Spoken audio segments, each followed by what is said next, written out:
Assalamualaikum warahmatullahi wabarakatuh. Waalaikumsalam warahmatullahi wabarakatuh. Bismillah, alhamdulillah, wassalatu wassalamu ala rasulillah Sayyidina Muhammadin ibni Abdillah wa ala alihi wa sahbihi wa man wala. Rabbi shrah li sadri wa yassir li amri wa hlul 'uqdatam min lisani yafqahu qawli. Allahumma la sahla illa ma ja'altahu sahla wa anta taj'alul hazna idza syi'ta sahla, amma ba'du. Yang saya muliakan dan saya hormati, Yang mulia Al-Mukarram Hatus Syekh Kiai Haji Ahmad Fauzan Zaini selaku Mustasyar MWCNU Karangbenang beserta seluruh jajarannya,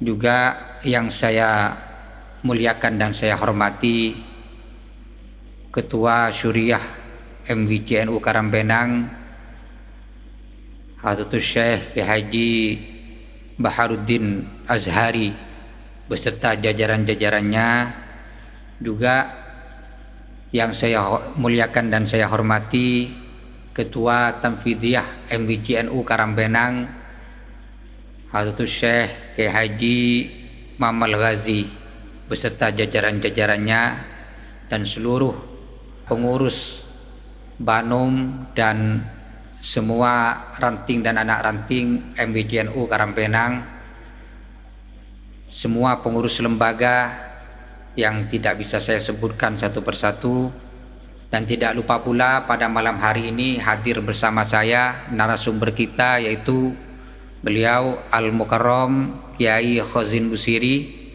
yang nantinya insyaallah akan membahas tentang hikmah-hikmah puasa dan hal-hal yang terkait di dalamnya berkaitan dengan hukum-hukum fikih, yang mana acara malam hari ini diprakarsai oleh wakil anak cabang NU Nahdlatul Ulama Kecamatan Karangbenang. Pada malam hari ini merupakan malam perdana kita mengadakan acara ini. Semoga di hari-hari selanjutnya bisa berjalan dengan lancar, dengan tanpa aral dan rintangan. Amin, amin. Para pemirsa dirahmati Allah, demi menyingkat waktu langsung saja kita sapa narasumber kita, yaitu beliau Al-Mukarram Kiai Khazin Busiri. Beliau selaku Mustasyar MWCNU Karangbenang, juga merupakan guru senior di Pondok Pesantren Miftahul Ulum Karangdurin. Assalamualaikum Kiai. Waalaikumsalam warahmatullahi wabarakatuh. Malam hari ini kita bertemu di tempat yang insyaallah bermubarakah ini Kiai, dalam pembahasan berkaitan dengan puasa Ramadan, baik dalam hikmah dan juga hal-hal yang terkait di dalamnya berkaitan dengan hukum-hukum fikih. Selanjutnya saya berikan waktu kepada Kiai untuk menjelaskan tentang hikmah-hikmah dan keutamaan-utamaan puasa di bulan Ramadan ini. Waktu saya persilahkan. Assalamualaikum warahmatullahi wabarakatuh.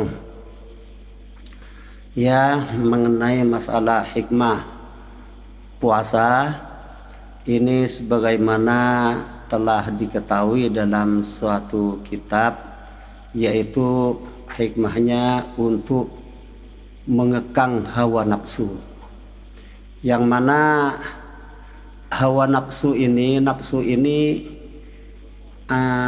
membangkang terhadap kepada Allah Subhanahu wa ta'ala. Dipanggil oleh Allah Ta'ala, ya nafsu, man antah wa man ana. Ini nafsu ini tidak sopan jawabnya, anta wa ana.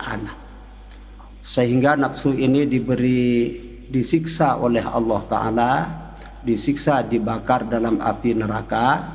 Ini setelah disiksa cukup lama, setelah dipanggil masih tetap saja membangkang. Baru akhirnya nafsu ini tidak diberi makan dan minum. Setelah tidak diperkenankan makan dan minum, akhirnya nafsu ini bisa sopan. Nah, dipanggil man antah wa man anah, baru jawabnya itu sopan. Antah Rabbi wa anah abduka dhaif. Nah, dari itu maka manusia termasuk makhluk yang paling lengkap, yaitu oleh Allah Ta'ala diberi nafsu dan diberi akal, diwajibkan berpuasa. Ini masalah hikmahnya. Kemudian masalah keutamaannya, sebagaimana sudah diketahui, kalau amal-amal yang lain yaitu oleh Allah Ta'ala diberi pahala begini dan begitu, akan janji Allah begini dan begitu. Tapi kalau puasa tidak. Allah Ta'ala berfirman dalam hadis qudsinya, as-saumu li wa ana ajzi bi. Puasa ini urusan saya dan saya yang akan membalas. Apa yang akan dibalaskan oleh Allah Ta'ala? Ya sudah, ini apa kata Allah Ta'ala. Demikian. Oh ya, jadi tentang hikmah puasa ini adalah agar nafsu kita, yang mana nafsu itu selalu memberontak setelah proses berapa kali waktu penciptaan nafsu, setelah dipenjara selama sekitar 70.000 tahun, tidak dikasih minum, tidak dikasih makan, barulah nafsu itu tunduk, yang asalnya nafsu tidak mau selalu bermakang. Ya, makanya dengan adanya puasa kita akan memikirkan bagaimana sih susahnya orang yang melarat, yang kekurangan makan dan sebagainya. Dan juga tentang keutamaannya adalah bahwasanya kalau puasa itu Allah sendiri yang akan membalas. Kalau yang lain masih nanti malaikat yang mengetahui bahwa ini pahalanya sekian, akan disanggupi surga misalnya. Akan dikasih surga. Kalau puasa, Allah Ta'ala yang akan membalasnya nanti. Dan juga orang yang ahli puasa akan dikasih pintu khusus yang dikatakan Babur Rayyan. Betul ya? Betul. Ya. Demikian untuk masalah penjelasan tentang hikmah puasa dan keutamaan puasa.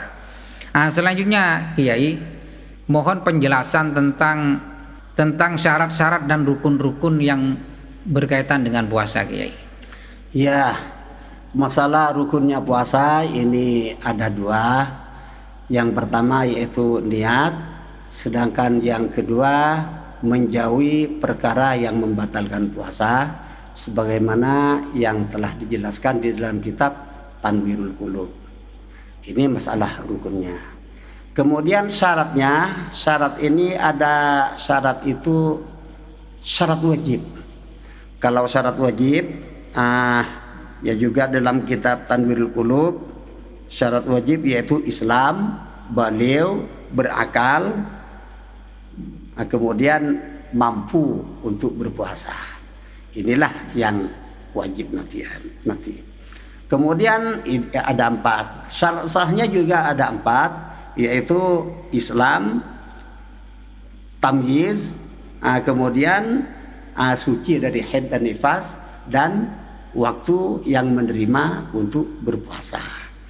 Jadi kalau misalnya pada hari raya ini tidak sah berpuasa. Demikian. Ya, jadi untuk rukun-rukunnya ada 2 ya Kiai ya. Iya. Terima kasih Kiai untuk penjelasannya. Kemudian ini Kiai, bagaimana hukum bagi ibu-ibu? Biasanya sering terjadi sih di bulan puasa, kalau ibu-ibu lagi masak menunggu persiapan untuk santap, untuk buka puasa, untuk iftar, itu biasanya mereka itu suka mencicipi makanan. Mencicipi makanan. Iya. Apakah di sana tolong dijelaskan batas-batasannya, kalau boleh sih, kalau misalnya boleh mencicipi makanan, yang tidak membatalkan itu sebatas apa, dan yang membatalkan itu bagaimana? Iya.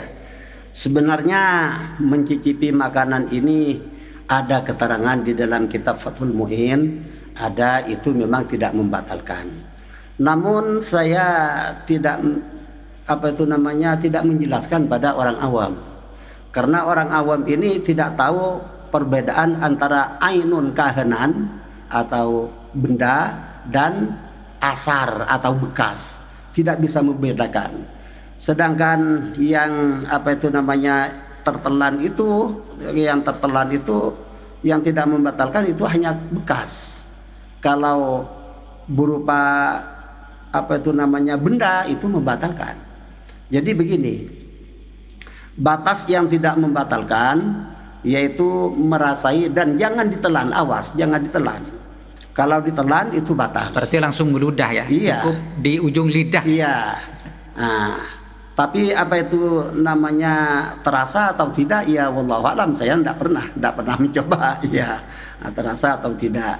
Nah, jadi jangan sampai tertelan. Kalau tertelan nanti ini jadi batal puasanya itu.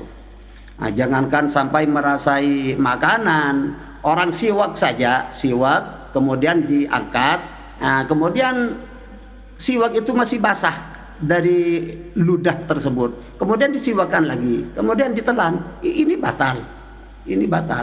Jangan sampai merasakan makanan atau lain sebagainya.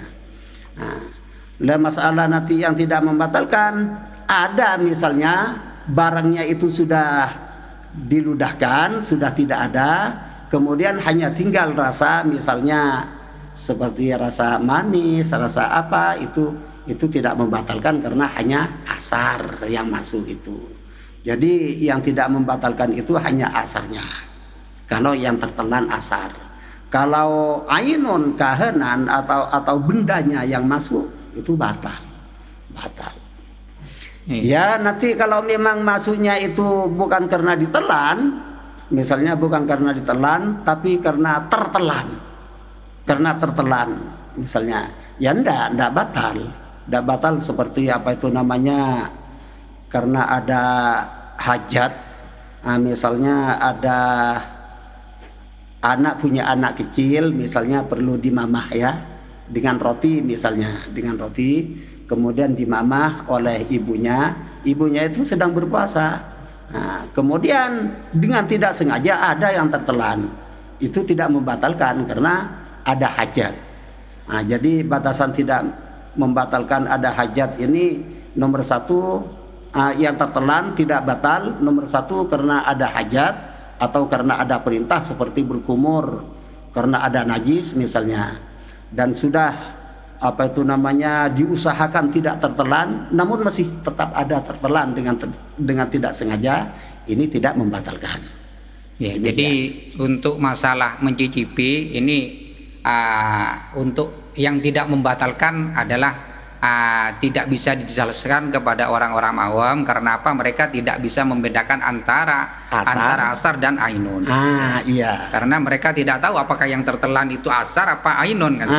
Betul. Tapi yang batas-batasannya mencicipi itu adalah asalkan bukan ainunnya yang tertelan, yaitu cuma asarnya. Ya misalnya begini, asar ini misalnya makan cabai ya. Cabai ya sebelum fajar, sebelum imsak.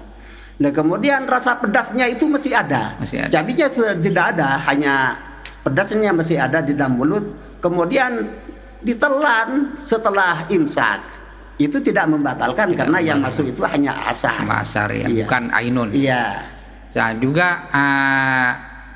di sini yang bukan asar, yang ainun tertelannya ainun itu yang tidak membatalkan itu cuma ya diantaranya karena ada hajah, seperti halnya memamah anak kecil, kemudian tanpa sengaja tertelan, dengan ditelan, maka tidak batal puasa. Iya, kalau merasai makanan untuk tahu asin dan tidaknya, itu tentu ada kesengajaan. Makanya saya tidak menganjurkan, tidak pernah saya menjelaskan pada orang awam. Walaupun di dalam kitab Fathul Mu'in itu ada ibarat itu, saya tidak menjelaskan terhadap orang karena awam. Itu faktornya tidak bisa membedakan antara asar dan ainun. Ya, kemudian untuk antar ainun juga apabila kita itu memang ada perintah, misalnya mulut najis misalnya, ada darah. Orang yang sering tertimpa cobaan, biasanya yang sering itu bulan puasa adalah gusi berdarah ya. Jadi dikala berkumur maka kan tentunya nggak semuanya air itu dikeluarkan kan, nggak mungkin bersih 100%, maka yang tertelan sisa-sisanya itu dimakfu ya. Dimakfu ya, Dimakfu. tidak membatalkan. Tidak membatalkan karena tawalladu min ma'murin. Iya. Ya begitu pemirsa yang dirahmati Allah, tentang masalah mencicipi, sudah mencicipi makanan sudah dijelaskan oleh yang mulia Kiai Khozin Busiri. Kemudian ini Kiai, batasan bagi orang yang sakit yang diperbolehkan untuk tidak berpuasa, Kiai. Ya, seperti halnya bolehnya tayamum. Misalnya begini, kata medis atau kata dokter ini kalau berpuasa tambah parah. Kalau memang berpuasa itu tambah parah, maka diperbolehkan itu muka. Atau tidak tambah parah namun sembuhnya itu lambat. Kalau berpuasa sampean itu sembuhnya itu lambat, ini boleh tidak berpuasa. Namun tetap wajib qadha nanti kalau memang penyakit itu masih ada harapan sembuh. Jadi orang-orang yang tidak berpuasa karena sakit itu nggak moro-moro dengan keputusannya sendiri, saya nggak puasa karena takut takut tidak sembuh atau sembuh saya itu akan lambat. Maka tidak boleh dengan keputusan sendiri, harus ada orang-orang yang ahlul hibrah. Ya. Tidak bisa mengambil keputusan sendiri. Jadi pemirsa, kalau misalnya takut-takut ngambil keputusan sendiri karena sakit, kemudian sudah saya nggak mampu puasa, maka harus minta pendapat kepada pendapat pada ahlinya, yaitu dokter. Bahkan kalau dokter itu mengatakan kalau sampean itu berpuasa ini bahaya, itu wajib tidak berpuasa. Iya, kalau sampai meninggal karena berpuasa itu dianggap tidak baik itu. Meninggalnya itu karena dokter sudah mengatakan bahwa ini kamu kalau berpuasa berbahaya misalnya. Jadi kalau sudah mendapatkan penjelasan dari dokter yang ahli, maka dengan tidak berpuasanya cuma berkewajiban mengqadha puasanya, tidak wajib fidyah ya. Tidak wajib fidyah karena kalau masih ada harapan sembuh.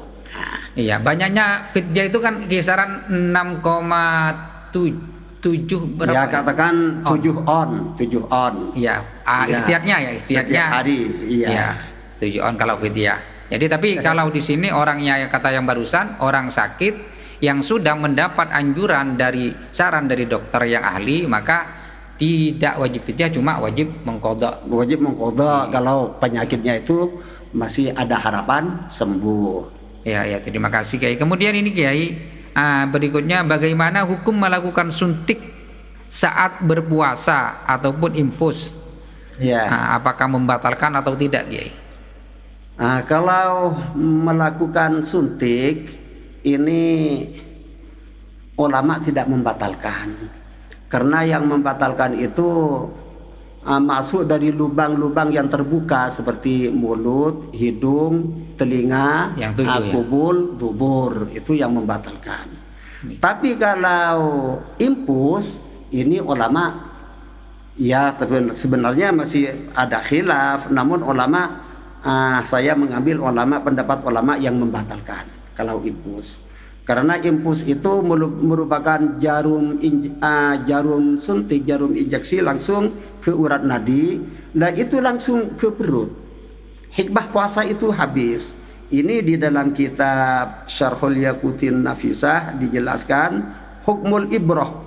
Amma hukmul ibrati qalu annal ibratal lati yuhqanu bihal maridu tamurru bil uruqi. La uruq ini urat nadi.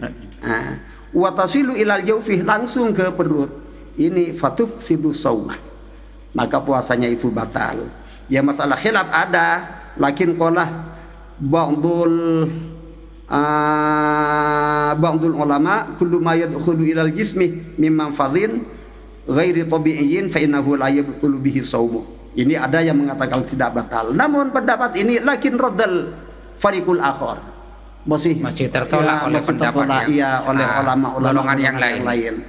Jadi saya mengambil pendapat yang membatalkan kalau infus. Kalau suntik, saya mengambil pendapat yang tidak membatalkan karena tidak melalui urat nadi. Ada perbedaan antara suntik dan infus. Iya, Karena betul. kalau suntik itu tidak sampai kepada jauh ya. Iya. Tidak sampai ke Iya. jauh. Kalau infus itu dimasukkan di urat nadi yang mana nanti walaupun bukan dari manfaat dari jalan iya.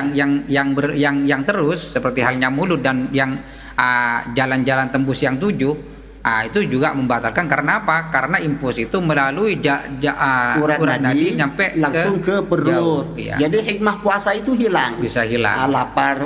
Lapar itu tidak ada, haus juga tidak ada. Ya, jadi untuk walaupun terjadi khilaf, yang mana khilaf itu juga masih tertolak dari pendapat dari golongan yang lain, iya. yang tidak membatalkan. Tapi di sini Kiai lebih condong untuk mengambil pendapat yang membatalkan, yang keterangannya ada di kitab Syarhul Yaqutin Nafisah.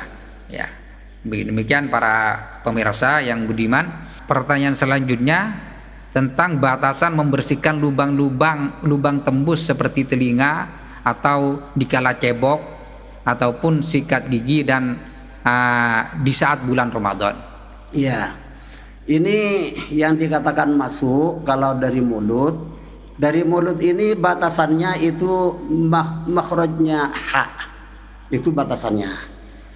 Kalau sampai makhrajnya ha itu batal. Kalau di luarnya tidak sampai masih belum. Itu. Jadi misalnya sikat gigi, barang yang di dalamnya kemudian dikeluarkan dengan cara sengaja itu batal karena termasuk muntah. Begitu juga yang di luar kemudian ditelan ke dalam, di luarnya makhrajnya ha, kemudian ditelan, itu batal. Itu yang dari mulut. Jadi berkumur kalau memang ada najisnya berkumur itu sampai makhrajnya kha. Jangan sampai melewati makhrajnya kha. Ya. Batasannya itu makhrajnya ha. Kan lebih dalam lagi. Iya. Kha paling atas. Iya. Kalau kemudian dari hidung, ini di hidung ini akan ada Khuysum. itu namanya? Khuysum. Enggak, yang lunak. Iya. Ini masih bagian luar yang lunak ini. Kalau sampai yang agak keras ini namanya khuysum, itu batal. Di sana batasnya. Kemudian dari kubul dubur ini ulama itu mengatakan mawhara inda qu'udiha ala qadamaiha. Jadi kalau Maduranya itu, bahasa Maduranya itu ya tongkak begini. Sampai mana yang kelihatan itulah yang perlu disucikan. Kalau misalnya tidak sampai ke sana masih tetap najis. Sholatnya nanti tidak sah. Tapi kalau melewati batasan itu puasanya batal. Maka kalau cebok itu ini sekiranya bukan ujung jari-jari, jangan sampai ujungnya jari-jari, tapi perut jari-jari atau telapak tangan. Inilah yang dibuat untuk cebok, agar tidak terlanjur begini. Kemudian dari telinga ini sampai yang tidak kelihatan ini sudah membatalkan. Namun apabila terjadi ada suatu masuk air misalnya dengan jarak sengaja, ini bisa taklid pada Imam Ghazali. Imam Ghazali mengatakan ruangan telinga ini masih tergolong luar. Jadi asalkan tidak tembus ke masanah atau utak dalam ini tidak membatalkan. Jadi misalnya masukkan air ini sudah jangan dibatalkan, taklid ikut pendapat Imam Ghazali. Demikian. Ya, jadi pemirsa yang dirahmati Allah, sahabat-sahabat Nahdien, bahwasanya batas-batasannya untuk lubang tembus yang dari mulut itu adalah sampai makhrajnya ha, yang mana makhrajnya ha itu ada di bawahnya makhrajnya kha. Jadi batasannya kalau berkumur jangan sampai lebih dari makhrajnya kha. Ya, kalau sampai ke makhrajnya ha maka batal. Sebagaimana tidak boleh yang dari luar lewat melebihi makhrajnya ha, dan yang di dalam tidak boleh keluar melebihi dari makhrajnya ha. Karena betul. Termasuk dikatakan istiqo atau sengaja muntah. Itu yang dari mulut. Kemudian yang dari hidung batasannya sampai ini, di hidung ini sampai yang lunak, yang keras itu tulang keras. Kalau misalnya ada sesuatu yang masuk melebihi dari yang lunak sampai yang keras ini yang dikatakan khuysum, maka membatalkan. Betul. Kemudian yang dari ubul dan dubur itu yang dari jalan depan dan belakang, itu batasannya sampai ala qadamaiha. Ya, dikala orang itu duduk untuk cebok, ya yang tampak pada waktu duduk itu stok yang wajib dibasuh. Yang baik, dan cara membasuhnya oleh beliau dijelaskan bahwasanya jangan sampai memakai ujung jari-jari, tapi memakai perut jari-jari, digosok. Dan dalam madhab Syafi'i tidak mensyaratkan isti'anah bisobun, tidak dianjurkan. Jadi betul. Karena kalau isti'anah pakai sabun takut najisnya itu enggak hilang, cuma istitar dengan sabun ya. Jadi sampai pokoknya batasannya itu sampai tidak licin dikala digosok. Sudah sampai adzon saja sudah bersih, itu sudah bersih. Jadi dan juga nggak bisa dicium ya, Iya, tidak dianjurkan untuk dicium. Misalnya terpaksa dicium, berbau, itu yang wajib itu hanya tangannya saja yang dibasuh. Kalau dicium kemudian berbau, itu cuma yang wajib dibasuh cuma tangannya. Kemudian sahabat Nahdien, sahabat pemirsa yang dimuliakan Allah, yang terakhir itu yang dari telinga. Kalau dari telinga itu batasannya yang tampak saja, yang tidak tampak itu tidak. Tapi kalau misalnya kata orang Madura corok, kemasukan air telinganya, maka lebih baik taklid kepada Al-Ghazali, Imam Ghazali yang mengatakan pokoknya di telinga ini dihitung luar. Terhitung luar. Jadi tidak membatalkan walaupun misalnya ada air yang masuk. Apa istilahnya sabokoh ya, sabokoh bahasanya dalam kitab itu. Demikian untuk pembahasan batas-batasannya bercebok dan sebagainya tadi. Kemudian Kiai, ini selanjutnya bagaimana hukum bagi seorang perempuan yang belum sempat mengqadha puasa di tahun sebelumnya sehingga sampai kepada bulan puasa berikutnya disebabkan hamil ataupun menyusui. Ini bagaimana tindakan mereka? Apakah ini nanti harus diperinci dengan berkaitan yang wajib qadha dan fidyah misalnya, atau yang ada orang yang karena punya berkewajiban qadha saja tapi tidak wajib fidyah karena ada penyakit misalnya asam lambung dan sebagainya sehingga dia uzur tidak bisa untuk mengqadha puasanya, begitu. Begini, orang punya hutang puasa ini sekiranya diqadha jangan sampai melewati bulan Ramadan berikutnya dikala tidak ada uzur. Kalau memang sampai melalui bulan Ramadan berikutnya, maka tetap wajib qadha dan wajib bayar fidyah. Ya, fidyahnya itu setiap hari itu 1 mud atau 7 on. Kalau memang ada uzur, tidak ada kesempatan untuk mengqadha.